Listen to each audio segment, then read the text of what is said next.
こんにちは、トバログです。いや、今回もですね、クリエイターのデスクツアーやっていこうと思います。というわけで今回のデスクはイラストレーターデザイナーのゆうのすけさんのデスク周りを見せてもらいます。イラストレーターグラフィックデザイナーのゆうのすけと申します。よろしくお願いします。お願いします。今回ゆうのすけさんの部屋を見せてもらえることになったのはロケットっていう僕が好きなインディペンデントマガジンがありまして、それのデザインを手掛けられているというところで、今回ちょっとぜひ見せてほしいっていう話をして今回ルームツアーさせていただいております。ゆうのすけさんちょっとね面白い経歴の持ち主だったり、いろいろイラストもすごい可愛い感じなので、ちょっとね後でその辺をお聞きしつつ、まずはデスク周りを見せてもらおうと思います。よろしくお願いします。よろしくお願いします。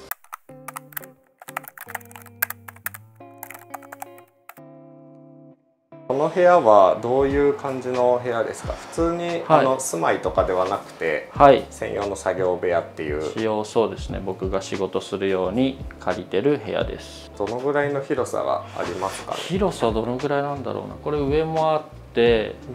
映ってないかもしれないですけど、下にもちょっとあって、でも30後半くらいですかね。デスク周りと、あとその他のこの周辺のものたちも見せてもらえればと思います。まずデスクなんですけど、デスクは2つあるんですね。そうですね。イラストを描く仕事はそっちの PC がある方っていう感じですかね？デザイン仕事、イラスト仕事みたいな感じで分けようと思ってたんですけど、基本もう全部こっちで作業しちゃってますね。でなんかアナログで多分こう絵の具使ったりする時はこっちを使う。全体的に揃ってますよね。そうですね。なんとなく色が好きな色味があって。なんかどういうイメージでデスクを作ったとかってありますか？そうですね。やっぱ部屋を選ぶ時になんか天井が高いことと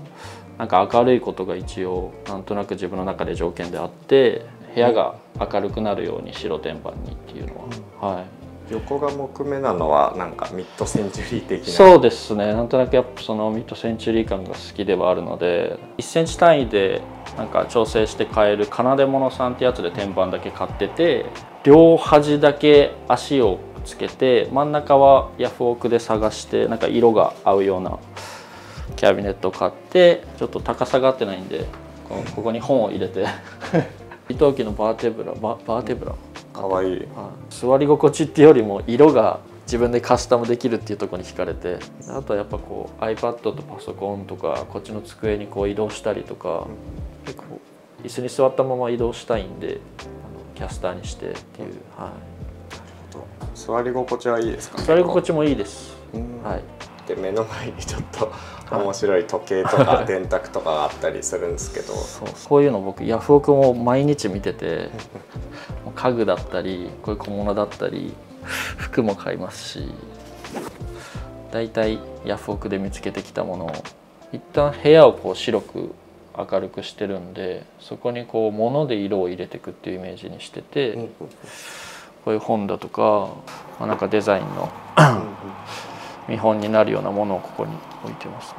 これ一冊一冊違うアーティストさんが描いてて、スクエア四角を題材にしていろんなアーティストが参加して描いてると思うんですけど、全部リソグラフで刷ってて、フランスの本屋さんから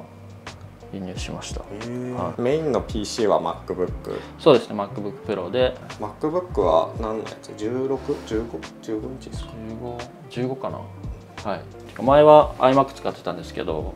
やっぱデータ旅行行く時持っていくとかなった時のデータ移行が面倒くさかったり。なんか配置とかこだわりがあったりしますか？ MacBook の配置みたいな。そうですね。もう基本こっちはあんま開かないんですけど、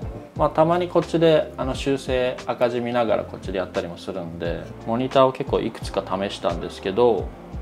ここに普通ここに足があるんですけど、それがあるとちょっとここに iPad 書いて iPad ここにずらしてパソコンで作業したりするので、ここがすっきりするタイプのものに今行き着いてて、結構今気に入ってます。LG の白いなかなか白いモニターっていうのもなかなかなくて。キーボード系はマウスとキーボードはそのアップルの。そうですね、アップルのものが一番使いやすいですね。今職業としてはイラストレーターとグラフィックデザインっていう感じですか？そうですね、はい。どういう仕事が多いとかって？デザインはもう最近はロゴが多いですね。ロゴが多くて、結構柔らかいけどなんかミニマルすぎない、ちょっとなんていうんですかね、ハンドクラフト感がある方向性のそういうのがやっぱすごい可愛いなと思ってて、それも僕、実はセブンイレブンで見かけて、うわなんだこのビール可愛いと思ってもうジャケ買いみたいな感じで購入して、そしたら奥さんも買ってきてくれたやつだったんですけど、まさか龍之介さんがデザインされて何かイラスト描かれてるとはっていうのはちょっと衝撃を受けた。僕はイラストだけ一応描いてるんですけど、デザイナーさんが寄せてくれてかっこよくしてくれて、最近やったやつでちょっと特殊なやつだとアニメーションを初めてやらせてもらって、アポジーっていうバンドの「遠雷」っていう曲なんですけど、結構大変だったんですけど、すごくお気に入りいい感じに描けて。すげえ。それコマ送りってことですもんね。そうです。やばい。結構色味とかなんかこう建物とか僕の好きなものいっぱい描かせていただいて、写ってるのがまさにあれですね。そうです。本の基本はインデザインで作られてるんです。ページものだけインデザインで作ってて、イラストで iPad でイラスト描いてこっちに持ってきてとか、まあでも普段デザインにはめたりするのはもう基本 iPad とイラストレーター。作ってる時はもう全部揃ってる状態ではないんで、一旦ページを全部埋めてって、ページ数が多いんで、一旦ページを全部埋めてって、で最後にストーリーとか考えながらこう動かして並べ替えてます。はい。すごいな、インパクトがあって、色の感じとかは結構向こうにいる時にインスピレーションを受けてみたいな。そうですね。はい。やっぱカラフルなんであっちって、それをうまくまあでも全部ビビッドにカラフルにしちゃうとそれもちょっと違うんで。イラストは基本 iPad で描く。そうですね。そういう絵を描く時ってどういう感じで描いていくんですか？なんかラフみたいなのを脳内で考えて。そうですね。今回の作品集もそうなんですけど、一回全部写真を元にはしてるんで、写真を横に置いてラフ描いてとか、これも実際にあった風景ではあるんですけど、僕がサンフランシスコにいる時に毎日散歩してたビーチ側からなんですね。砂浜側から見てる景色で、道路側を見てる景色で、これは本当にいた人たちなんですけど、時間軸が違くて、この人が一人でいる時は写真撮ってて、でこの人が一人でいる時も写真撮ってて、合わせてなんかちょっとストーリーを感じれるものにできたらいいなっていうので。すごい縦構図なんですね。彼と彼ですね。おお、縦構図で撮られたやつを。そうっすね。写真めっちゃいいっすね。何のやつですか？フィルム？これ多分フィルムで撮ってますね。かわいい。これはまあこの写真はもうこのまま描いても面白いからこのまま描こうっていう時もありますし、1人ずつの写真だけど2人にして、作品集だと最初これが1ページ目にあって、一番最後になると夜でこの人が消えてたりするんですけど、まあなんかそういう何かを足したり引いたりして面白くできるものは足したりしたりとか、もう写真に撮る時からどうイラストにしようかなというもうイラストにする想定でその構図で撮って、フィクションと実際にあるものを混ぜながらっていう。ロケットのデザインもされている話は前から聞いてるんですけど、ロケットって内田君っていう人が一人でやってるインディペンデントマガジンなんですけど、もう今5号目まで出てて、で一応僕が1号目の時まだ学生ぐらいの時かなに連絡が来て、その時1号目はイラストを挿絵をちょっと描かせてもらったのかな。で2号目で表紙だけデザインさせてもらって、3号目からもう丸々1冊デザインさせてもらえる、それは構成とか文章とかは内田さんが考えて、でそこにこう当てはめるレイアウトとかを。そうですね、すごいっすねそれ。まあでもなんとなくラフとかまで全部内田君が作ってきてくれるんで、もともとどういうつながりがあってっていうのはちょっと気になってて、さっき言ったように僕が学生ぐらいの時に内田君から多分メールが来て、多分こういう雑誌をやっててイラストを描いてほしいみたいなことだったと思うんですけど、なんか内田君の奥さんが僕のことを多分インスタグラムか何かで知ってくれてて、内田君に教えてくれたみたいで、そこが最初ですね。結構その2号目作ったぐらいから、僕がデザイン会社に入って、そこがそれこそページもの雑誌とか本を作るのが結構メインでやってて、で僕はアシスタントでそこで働かせてもらってたんで、そこからなんとなくこうページもの全然下手だけど作れるようになったんで、多分3号目ぐらいからそうですね、デザインとしてしっかり入らせてもらえる。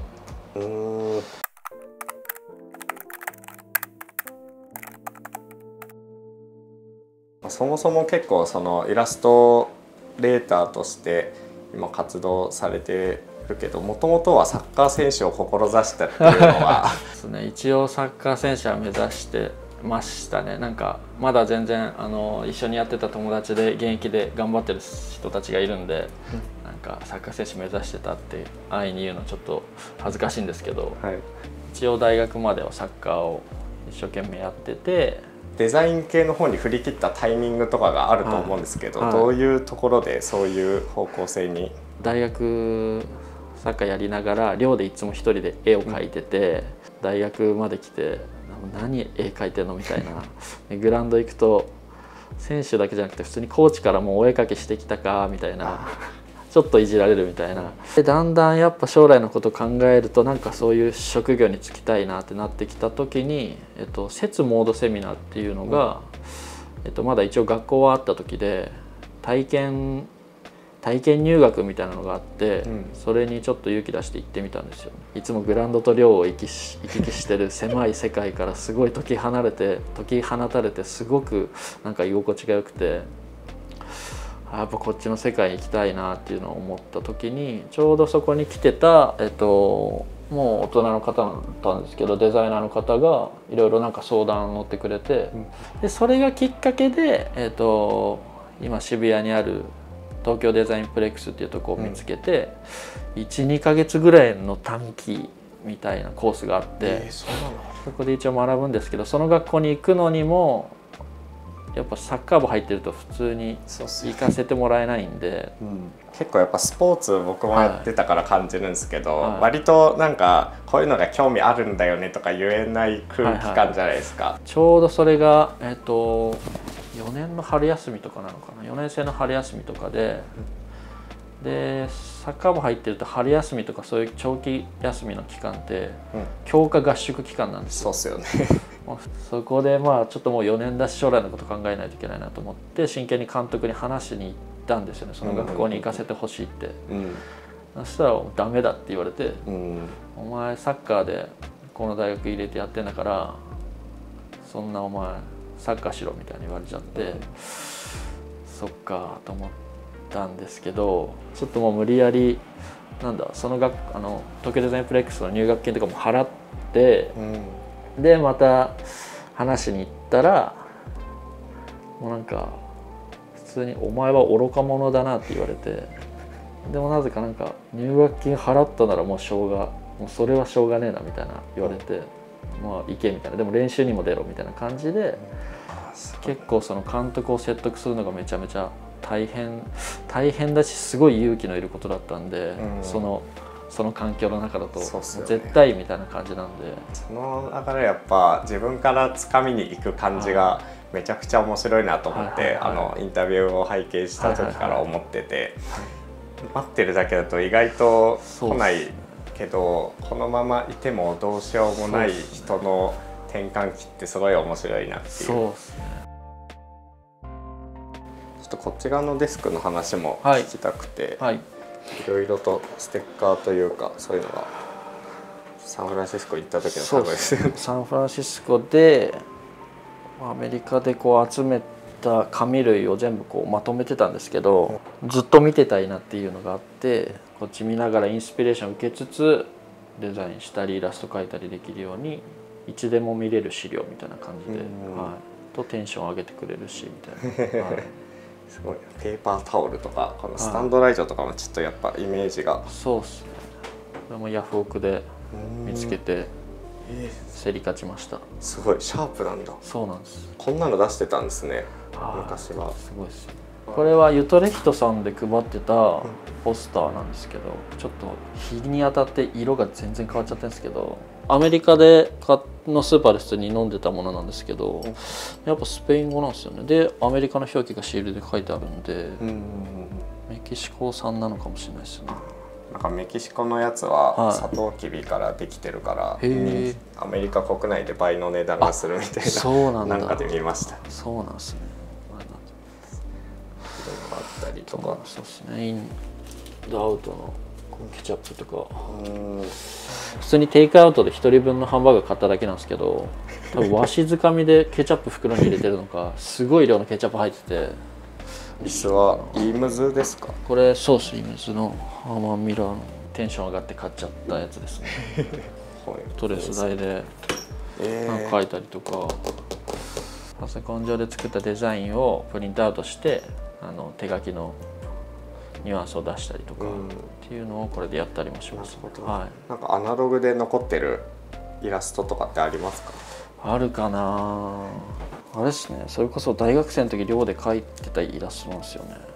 そうなんですね。それがなんか多分ピンタレストとかで結構回ってて、で海外のこの出版社の方からメールが来て、すごい。なんかスニーカーの本の表紙にしたいっていうことで、売ってくれないかこのイラストみたいな感じで。すごい。大学の時描いてたイラストがこうやって日の目を浴びて嬉しいです。すげえクリエイター冥利。この棚とかもやっぱ面白いものがたくさん、インスピレーション受けてる系のものとかってことですか？そうっすね。近いとこにこうテンションの上がるものを置きたくて、この表紙とかめっちゃ好きで、色の使い方とか写真の雰囲気とか、何かの雑誌です。アメリカで買ったかな。そうですね。写真集とか、そういうものを置いてますね。ワイヤードがいっぱいありますね。はい。これ多分描かせてもらったやつ、イラスト描かせてもらったやつを竹村塾っていう方のやつ描いてて、すごい。あそこのイラスト全体を。最初はなんかなんだっけ、連載のちょっとしたやつを描かせてもらってたのからスタートしたんですけど、このロゴ、これはロゴを作らせてもらったんですよね。ワイヤードユニバーシティ。かっこいい。ワイヤードってめっちゃなんか紙のレイアウトとかも可愛いし、デザインめちゃめちゃかっこいいんですよ。同じようなページが全然ないですよね。そうなんですよね。それかがっつり書かせてもらってやつで、そこもそうなんですね。2019年。ディープテック。結構初期の緩いボールペンイラストみたいなやつで書かせてもらったんで、なんかそれがすごい嬉しくて、うますぎる。結構この頃もうなんか誰風に書いてくださいみたいなクライアントワーク結構多かったんで、なんか自分らしく書けたなみたいな感じでちょっと嬉しかったですね。なんとなくこういう感じのを表現したいっていうのが来てて、難しいなと思いつつ、まあなんとか形になった。こういろんなこう昔の古い機器がどんどん iPhone に全部集約されちゃっていくみたいな。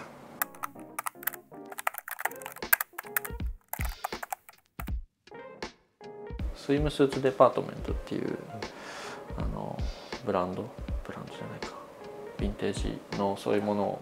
集めてるところの多分オリジナル商品でカラフルなものを置いてみてます。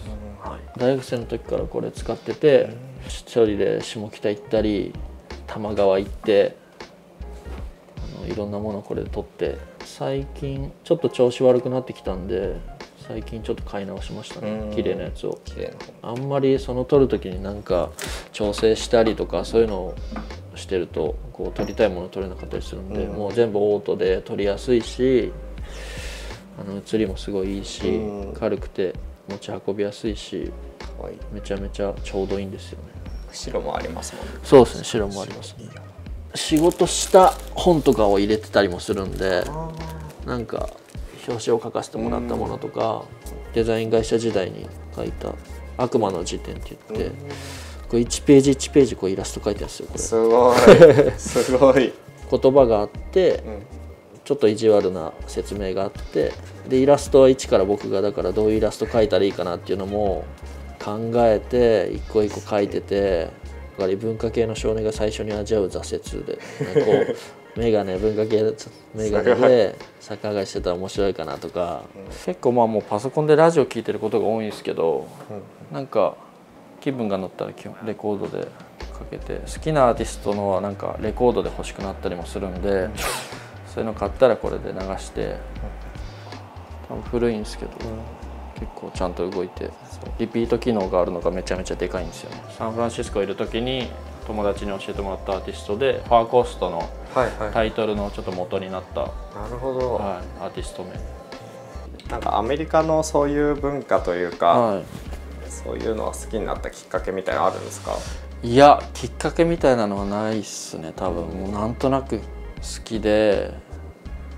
何かこう目にするたびに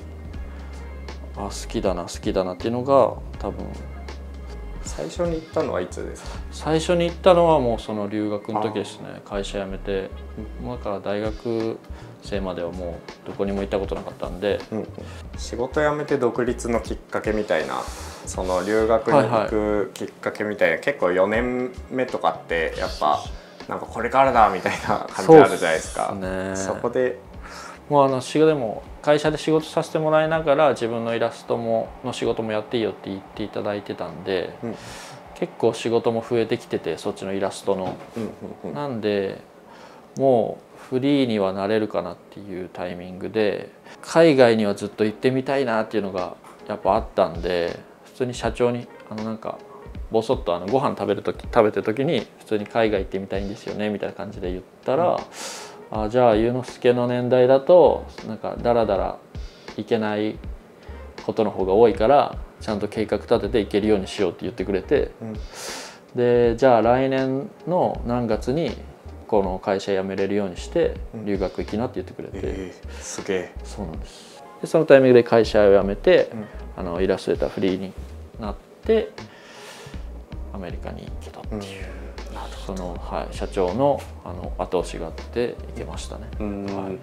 何をしてる時が一番楽しいですか？じゃあデザインの仕事とか、なんかいろいろインスピレーションを受けるために旅行するとか、今何をしてると楽しいってことですよね。でもやっぱ書く前とか書いてる時はめちゃ楽しいというよりちょっと辛いんでそれが完成してめちゃめちゃそれが完成していいものができた時が一番楽しいというか喜びを感じれる瞬間ですかね。そうですよね。クリエイターであるという。で、それが世に出て、こういろんな人に声かけてデザインいいねって声かけてもらったりとか、さっきのビールじゃないですけど、飲んだよとかパッケージデザイン見たよって言ってもらえるのが一番嬉しいですね。はい、というわけでイラストレーターの祐之介さんのデスク周りと作業環境を見せてもらいました。本当にね、いろいろともっと掘りたいところはたくさんあるんですけど、ちょっとね編集が大変なので今日はこれで終わりにさせていただきます。ぜひ祐之介さんの作品集もリンクを貼っておくので、ぜひぜひ気になった人はチェックしてみてください。どこから買えますか？僕のオンラインでも買えますし、結構いろんな書店さんにも今置いてもらってるので、蔦屋さんとかちょっと SNS などチェックしてもらえたらと思います。はい、お願いします。あとインスタのアカウントも載せておくので、ぜひ見てみてください。というわけで次の動画でお会いしましょう。ぜひチャンネル登録もお願いします。次の動画でお会いしましょう。トバログでした。ありがとうございます。